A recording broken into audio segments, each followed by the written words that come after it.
आसमान पर गहरे बादल छाए हुए थे। बादल कौवा चिड़िया के घर जाता है। मानो बहन, ऐसे उदास क्यों बैठी हुई हो? बाहर इतना अच्छा मौसम हो रहा है, चलो बाहर घूमने चलते हैं। नहीं बादल भैया, मेरे अंडे होने ही वाले हैं और मैं बहुत परेशान हूँ। मानो बहन, ये तो खुशी की बात है, तुम्हें काहे की परेशानी? वो बादल भैया, आपको तो पता है कि मेरा घर कितना पुराना है। अगर बरसात हो गई तो मेरा घर तो फौरन से टूट जाएगा। आप ही बताएं कि मैं अब क्या करूं? मेरी तो तबीयत भी ठीक नहीं है। मैं तो चिड़िया से दाना लेने आया था। ऐसा ना हो कि चिड़िया ही मुझे अपने घर की मुरम्मत करने के लिए बोल दे।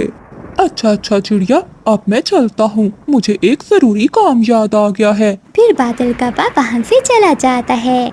वो रात तो गुजर जाती है। अगली सुबह होने के साथ ही बारिश भी शुरू हो जाती है। बारिश के साथ साथ तेज तूफान भी था, जिससे चिड़िया का घर तो जोर जोर से हिलने लगता है। ए ऊपर वाली, ये क्या हो रहा है? मेरा घर तो बुरी तरह से हिल रहा है। इससे पहले कि मेरा घर गिर जाए, मुझे यहाँ से निकलना होगा। कहीं ऐसा ना हो कि मेरे अंडे हो जाएं और वो भी इस घर के साथ ही गिर जाएं। ऐसा सोचकर मानो चिड़िया अपने घर से बाहर निकल जाती है। अभी वो घर से बाहर निकली ही थी कि उसका घर नीचे गिरकर टूट जाता है। बाहर बारिश तो बहुत जोरों से हो रही थी। मानो चिड़िया के घर के पास ही कौवों का घर था। चिड़िया सीधी कौवों के घर की ओर जाती है और जाकर वो कौवों के घर के दरवाजे पर दस्तक देती है। बादल भैया दरवाजा खोले। बादल, ये चिड़िया यहाँ क्या कर रही है? मुझे क्या पता, पूछता हूँ। हाँ, यहीं से पूछ लो। दरवाजा मत खोलना, वरना सीधा अंदर ही आ जाएगी। हाँ मानो बहन, बताओ क्या काम है? बादल भैया, मैंने आपको अपने घर के बारे में बताया था ना कि वो बहुत कमजोर है। अब वो तेज बारिश और तूफान से टूट गया है। बादल भैया, मेरे अंडे भी होने वाले हैं। आप प्लीज मुझे अपने घर में आने दें। सुन लो बादल, अगर इस समय उस चिड़िया को अपने घर में आने दिया तो वो यही अंडे दे देगी, और फिर जब तक अंडों से बच्चे बाहर नहीं आएंगे वो यहाँ से हिलेगी नहीं। कोई बहाना बना दो, मगर इस चिड़िया को मैं अपने घर में नहीं आने दूंगी। हाँ पिछली। मानो बहन, मैं तुम्हें घर में आ तो लेने देता, लेकिन क्या करूँ? पिछली का सारा मायका मेरे घर में आया हुआ है। मैंने पहले ही उन्हें बहुत मुश्किल से संभाला हुआ है। अब मैं तुम्हें यहाँ कैसे रखूँगा? तुम ऐसा करो कि आज किसी और पक्षी के घर चली जाओ। चिड़िया कौवे की बात सुनकर बहुत उदास होती है और वो सीधी बंटी कबूतर के घर चली जाती है। कबूतर के दरवाजे पर दस्तक देती है। कबूतर भी दरवाजा खोल देता है। मानो बहन, तुम इस समय यहाँ? क्या हुआ? कबूतर भैया, मैं बहुत मुश्किल पे हूँ, आप मेरी मदद करो।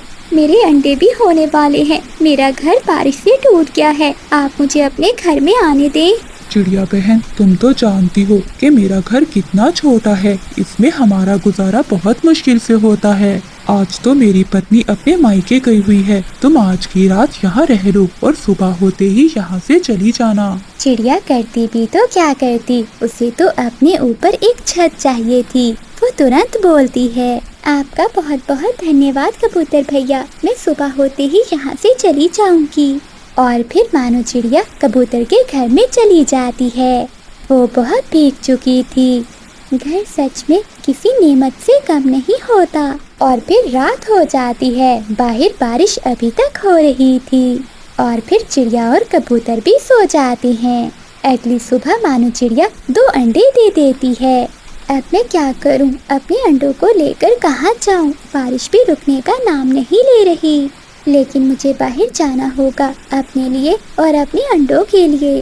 कोई ना कोई तो बंदोबस्त करना होगा। फिर चिड़िया कबूतर के घर से अपने अंडे लेकर बाहर चली जाती है। वो इधर उधर देखती है कि वो कहाँ अपना घर बनाए। तभी चिड़िया की नजर सामने एक पेड़ की खोखर में जाती है। मैं क्यों ना इस पेड़ की खोखर में ही अपना घोंसला बना लूं। ऐसे में बारिश से भी बच जाऊंगी और मेरे अंडे भी सुरक्षित रहेंगे। फिर चिड़िया ऐसा ही करती है। वो अपने अंडे लेकर उस पेड़ की खोखर में चली जाती है। अब वो पेड़ की खोखर चिड़िया के लिए सुरक्षित घर बन गई थी। लेकिन बारिश तो अभी तक भी हो रही थी। उस बारिश के कारण कौवों का घर भी टूट जाता है और उन्हें अब समझ में नहीं आ रहा था कि वो कहाँ जाएं। बिजली, ये सब हमें उस पाप की सजा मिल रही है जो हमने चिड़िया के साथ किया। वो कितनी बेबस थी जब वो हमसे मदद मांगने आई थी, परंतु हमने उसकी एक ना सुनी। जब बादल कौवा अपनी पत्नी बिजली से ऐसे बातें कर रहा था तो पास चिड़िया अपनी खोखर में ये सारी बातें सुन रही थी। बादल भैया, आप बिजली बहन को लेकर यहाँ आ जाइए। देखिए ये खोखर कितनी सुरक्षित है। फिर वो दोनों उस पेड़ की खोखर में चले जाते हैं। हमें माफ कर दो चिड़िया बहन, बादल को मदद ना करने के लिए मैंने ही कहा था। बिजली बहन, आपको माफी मांगने की कोई जरूरत नहीं। जो भी होता है अच्छे के लिए ही होता है। इस तरह वो दोनों पति पत्नी चिड़िया से बहुत शर्मिंदा थे। जंगल में एक हरा भरा बरगद का पेड़ था जहाँ सब पक्षी अपना अपना घोंसला बनाकर रहते थे। वो सभी पक्षी एक साथ बहुत खुश थे और दाने की खोज में भी एक साथ जाया करते थे। वहीं उस बरगद के पेड़ के पास एक सूखा हुआ पेड़ था जहाँ कौवे अपने घोंसले में रहते थे।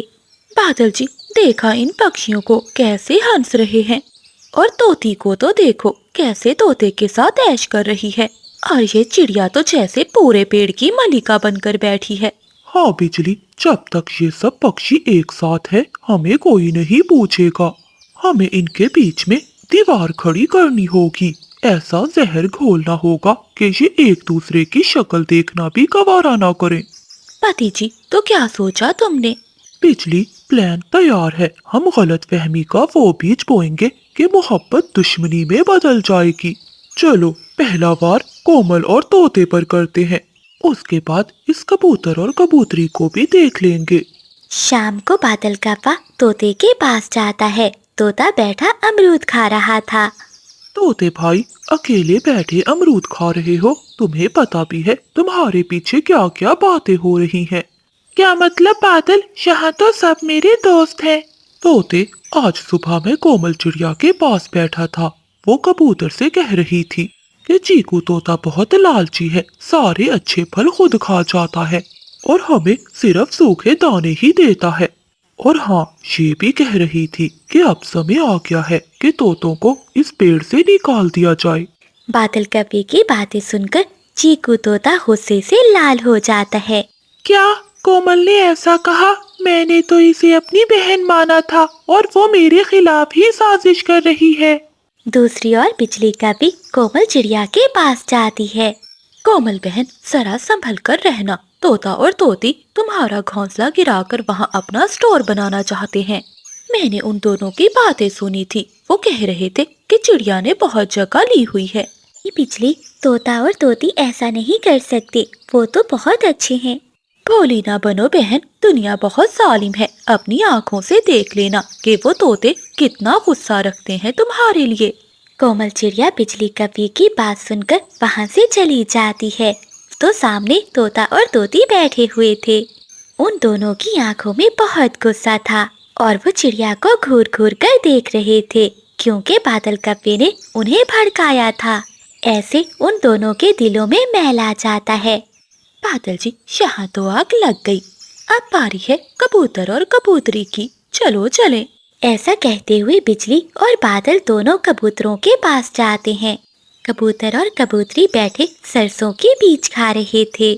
कबूतर भैया, सुना है तोते और कोमल ने मिलकर फैसला किया है कि अब पेड़ की सबसे बड़ी डाल पर सिर्फ वो ही रहेंगे और तुम पति पत्नी को नीचे झाड़ियों में रहना पड़ेगा। मगर क्यों कौवे, हम तो यहाँ बरसों से रह रहे हैं। कबूतर भैया, बादल बिल्कुल ठीक कह रहा है। हमने अपने कानों से सुना है। तोता कह रहा था कि कबूतरों की गुटरगू से इनकी नींद खराब होती है। वो सब पक्षी मिलकर मीटिंग कर रहे हैं ताकि तुम्हें निकाल सकें। कबूतर जी, मैं ना कहती थी कि उनके दिल में जरूर कोई खोट है। हम यहाँ बरसों से रह रहे हैं। ऐसे कैसे वो हमारे पेड़ पर कब्जा कर सकते हैं? चलो अभी जाकर देखते हैं। ऐसा कहते हुए कबूतर और कबूतरी वहाँ से अपने पेड़ की ओर जाते हैं। वो दूर बैठकर उन सब पक्षियों को देखते हैं, जहाँ कोमल चिड़िया, तोता और बुलबुल सब खड़े बातें कर रहे थे। बबली, लगता है ये सब हमारे खिलाफ साजिश कर रहे हैं। ठीक है, अगर वो हमें निकालेंगे तो हम भी इनका सारा अनाज चोरी करके यहाँ से चले जाएंगे। ऐसे ही कुछ दिन गुजर जाते हैं। अब जंगल का वो पेड़ जहाँ हंसी गूंजती थी, वहाँ अब हर समय लड़ाई की आवाजें आती हैं। तोता कोमल को देखकर मुंह फेर लेता है और कबूतर तोते के अमरूदों में चोंच मारकर उन्हें खराब कर देता है। कोमल चिड़िया कोने में बैठी रोती है। बादल और बिजली दूर बैठे मजे ले रहे थे। बुलबुल भी उन सभी पक्षियों को देखकर बहुत हैरान थी। तोते, ये सब क्या हो रहा है? सब एक दूसरे के दुश्मन क्यों बन गए हो? तुम चिड़िया से बात क्यों नहीं करते? बुलबुल, तुम्हें नहीं पता, ये चिड़िया हमारे खिलाफ है। ये हमें यहाँ से निकालना चाहती है। अच्छा, चिड़िया ऐसी तो नहीं थी। फिर बुलबुल कोमल चिड़िया के पास जाती है। क्या हुआ कोमल बहन, तुम तोते से नाराज क्यों हो? बुलबुल बहन, तोता बहुत बुरा है। वो मेरा घर गिराना चाहता है। बिजली ने मुझे सब बताया है। अच्छा, तो बिजली, अब मुझे सब समझ आया कि ये आग किसने लगाई है। ऐसा सोचते हुए बुलबुल समझ जाती है कि बादल और बिजली ही उन सब पक्षियों के बीच में आग लगा रहे हैं। बादल जी, आज वो मोटी बुलबुल पक्षियों के पास बैठी थी। मुझे तो डर है कि उसे हम पर शक न हो जाए। बिजली, तुम चिंता नहीं करो, अब हमारे पास एक आखिरी प्लान है। ऐसे कहते हुए बादल कप्पा बिजली कप्पी को लेकर पहाड़ों पर जाता है। चील चाची जी, बरगद के पेड़ पर पक्षियों में बहुत लड़ाई हो रही है। सब एक दूसरे की जान के दुश्मन बने बैठे हैं। यही बेहतरीन मौका है हमला करने का। आपको वहाँ ढेरों शिकार मिलेंगे और बदले में हमें वो पेड़ चाहिए जहाँ हम सुकून से रह सकें। बहुत खूब बिजली, आज शाम मैं हमला करूंगी और उन पक्षियों को चुन चुन कर मारूंगी। बदले में तुम वो पेड़ रख लेना। अगली शाम होते ही चील आसमान पर मंडलाने लगती है। कोमल चिड़िया चील को देखकर चिल्लाती है, सब होशियार हो जाओ, चील आ रही है। तोते भैया, कबूतर भैया, भागो। तोता गुस्से में चिड़िया से कहता है, तुम हमें क्यों बचा रही हो? तुम तो चाहती हो कि हम मर जाएं। तभी बुलबुल कहती है, बेवकूफो, रुक जाओ, तुम्हें बादल और बिजली ने लड़वाया है। वो देखो, दोनों कभी भी चील के पीछे उड़ रहे हैं और इसे रास्ता दिखाकर यहाँ लेकर आए हैं। क्या तुम्हें अब भी समझ में नहीं आया कि आपका दुश्मन कौन है? फिर सभी पक्षी ऊपर देखते हैं। बादल और बिजली चील के साथ हंस रहे थे। तोते, चिड़िया और कबूतरों को अपनी गलती का एहसास होता है। कबूतर कहता है, ए ऊपर वाले, ये हमसे क्या हो गया? हमने अपने ही दोस्तों पर शक किया और दुश्मन पर यकीन।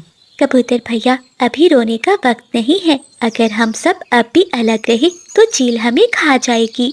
अब हमें सबको एक साथ होकर लड़ना होगा। चील हमला करने के लिए नीचे आती है। तभी सभी पक्षी एक साथ इकट्ठे हो जाते हैं। दोस्तों, सब मिलकर हमला करो, इसे दिखाओ कि हम एक हैं। ऐसा कहते हुए कबूतर और इसकी पत्नी चील की आंखों पर चूंचे मारती हैं। तोता और तोती चील के पंखों को पकड़ लेते हैं। कोमल चिड़िया और बाकी छोटे पक्षी चील पर हमला कर देते हैं। बचाओ, कोई मुझे बचाओ। बिजली, बादल, तुमने तो कहा था कि ये पक्षी लड़ रहे हैं। ये सब तो एक है, अब मुझे बचाओ। सभी पक्षी चील की खूब पिटाई करते हैं। चील घायल होकर वहाँ से भाग जाती है। अब सब पक्षियों की नजरें बादल और बिजली पर थी। तुमने हमारी दोस्ती का फायदा उठाया और हमें एक दूसरे के खून का प्यासा बनाया। तोते, हमें माफ कर दो भाई। तभी बुलबुल बोलती है, नहीं कबो, अब तुम्हारी माफी नहीं चलेगी। तुम दोनों ने पक्षियों में लड़ाई करवाई। आज से तुम दोनों को इस जंगल को छोड़कर जाना होगा। फिर सभी पक्षी मिलकर उन्हें मार मार कर जंगल से बाहर निकाल देते हैं। अगली सुबह जब सूरज निकलता है तो बरगद का वो पेड़ फिर से महक रहा था। तोता, कबूतर और चिड़िया सब मिलकर दाना खा रहे थे। दोस्तों, कभी किसी की बातों में आकर अपनों का साथ नहीं छोड़ना चाहिए। सच कहा कोमल बहन, बादल और बिजली ने हमें सबक दे दिया कि दुश्मन बाहर से इतना नुकसान नहीं पहुंचाता जितना अंदर की नाइत्तेफाकी पहुंच। समोसे, गर्मा गर्म समोसे, जो एक बार खाए बार बार आए। पानी पूरी, खट्टी मीठी पानी पूरी। अरे पक्षियों, देखो इस चिड़िया के समोसे कितने बासी हैं। मेरे पास आओ पक्षियों, मैं तुम्हें सस्ते में पानी पूरी खिलाऊंगी। जंगल के बाजार में कोमल चिड़िया समोसे बेच रही थी और बादल बिजली पानी पूरी बेच रहे थे। तभी बुलबुल वहाँ आती है। वो चिड़िया के पास जाती है। कोमल, तुम्हारे समोसों का कोई मुकाबला नहीं। पूरे जंगल में तुम जैसे स्वादिष्ट समोसे कोई नहीं बना सकता। बुलबुल की बात सुनकर बिजली कभी दूर से ही चिल्लाती है। अरे मोटी बुलबुल, क्यों इस गरीब चिड़िया के गंदे समोसे खा रही है? इधर आओ, मेरे बादल जी की बनी हुई पानी पूरी चखो। चिड़िया के समोसे तो बहुत गंदे हैं, इसे क्या मालूम कि सफाई क्या होती है। बिजली बहन, ये आप कैसी बातें कर रही हैं? आप मेरे ग्राहक को ऐसे क्यों भड़का रही हैं? कारोबार मेहनत से चलता है और मैं पूरी मेहनत करती हूँ। छोटी चिड़िया चुप कर जा। अगर ज्यादा चूं की तो मैं और बिजली तेरा स्टॉल तोड़ देंगे। कोमल चिड़िया कपों की बातें सुनकर चुप कर जाती है। ऐसे ही शाम हो जाती है। कोमल चिड़िया अपने समोसे बेचकर घर चली जाती है। बादल देखो, वो चिड़िया चली गई। आज फिर उसके सारे समोसे बिक गए और हमारी पानी पूरी वैसे की वैसे ही पड़ी है। हाँ बिजली, ये तो तुम ठीक कह रही हो। अब कुछ न कुछ तो करना ही होगा। अगले दिन कोमल चिड़िया को बहुत तेज बुखार हो जाता है और वो अपनी दुकान पर नहीं जा पाती। बिजली, सुना है तुमने, आज कोमल चिड़िया नहीं आएगी और जंगल के सभी ग्राहक हमारे पास ही आएंगे। देखना, आज हमारी कमाई दुगनी होगी। थोड़ी देर बाद जंगल के पक्षी आने लगते हैं। वो कपों के पास जाते हैं। चिड़िया के ना होने के कारण वो कपों की पानी पूरी खाते हैं। कपो, तुम्हारी पानी पूरी तो ठीक है, परंतु चिड़िया के समोसों की कमी महसूस हो रही है। न जाने आज वो क्यों नहीं आई। अरे तोते, वो चिड़िया गरीब है, थोड़ी सी ठंड लग गई तो बीमार हो गई। अब वो कभी दुकान पर नहीं आएगी और ना ही हमारे जंगल में समोसे बेचेगी। तुम चिंता नहीं करो, कल से हमारी स्पेशल डील का इंतजार करो। अगली सुबह कोमल चिड़िया ठीक हो जाती है और वो वापस अपनी दुकान पर आ जाती है जहाँ वो समोसे बना रही थी। आओ दोस्तों, आज की नई डील, 1 प्लेट पानी पूरी के साथ 1 प्लेट समोसा बिल्कुल फ्री। बादल कपे की डील का सुनकर सभी पक्षी उसी के पास जाने लगते हैं। तभी बुलबुल कोमल चिड़िया से कहती है, कोमल बहन, ये तुम्हारे साथ नाइंसाफी है। बादल मुफ्त में ही समोसे दे रहा है, तभी तो पक्षी वहीं जा रहे हैं। हाँ बुलबुल, मैं इतना नुकसान कैसे झेलूंगी? मेरे समोसे तो ऐसे ही पड़े रहेंगे। कोमल चिड़िया बहुत परेशान थी। तभी उल्लू वहाँ आता है। कोमल, तुम्हारी दुकान अब ज्यादा नहीं चलने वाली। मैं तुम्हारी मजबूरी समझता हूँ। ये लो, इस पोटली में 50 सिक्के हैं। ये रखकर तुम मुझे अपनी दुकान बेच दो। नहीं उल्लू भैया, ये आप क्या कह रहे हैं? ये दुकान बहुत बड़ी है और ये अच्छी जगह पर भी है। मैं इतने कम सिक्कों में अपनी दुकान नहीं बेच सकती। देखो चिड़िया, मैं तुम्हें इतने ही सिक्के दे सकता हूँ। अगर तुम्हें ये दुकान मुझे देनी है तो दे दो, नहीं तो वैसे भी तुम्हें ये कपे यहाँ नहीं रहने देंगे। उल्लू की बात सुनकर कोमल चिड़िया बहुत उदास हो जाती है। उसके पास अब कोई रास्ता नहीं था, इसलिए वो 50 सिक्के ले लेती है और दुकान उल्लू को बेच देती है। देखा बिजली, अब हमारी जान छूट गई इस चिड़िया से। अब जंगल में हमारा पानी पूरी का स्टॉल ही लगेगा और सभी पक्षी हमसे ही पानी पूरी खाएंगे। अगले दिन जंगल में अचानक मौसम बदल जाता है और तेज बारिश शुरू हो जाती है। कपों की छत टपकने लगती है, जिससे उनका सारा सामान खराब हो जाता है। बादल, ये क्या, हमारा सारा सामान खराब हो गया और देखो छत भी गिरने वाली है। बिजली, जल्दी निकलो, नहीं तो ये छत हम पर ही गिर जाएगी। बादल ने इतना कहा ही था कि छत उन दोनों पर आकर गिरती है और वो दोनों छत के नीचे दब जाते हैं। बचाओ, हमें कोई बचाओ। बारिश के कारण पहले ही सभी पक्षी वहाँ से जा चुके थे। कोई पक्षी भी उन्हें बचाने नहीं आता। कोमल चिड़िया बुलबुल के साथ अपने घर में बैठी हुई थी। वो कपों का शोर सुनकर कहती है, लगता है बुलबुल कोई मुसीबत में है, चलो हमें जाकर देखना होगा। ऐसा कहते हुए कोमल चिड़िया बुलबुल को अपने साथ लेकर बाहर आती है। वो शोर सुनकर कपों के पास जाती हैं। कोमल, कोमल बहन, हमें बचा लो, हमें बचा लो, हमें माफ कर दो। कोमल, इन्होंने तुम्हारा दिल दुखाया है, इन्हें छोड़ दो, इन्हें ऐसे ही रहने दो। नहीं बुलबुल बहन, बुराई का बदला नेकी से देना चाहिए।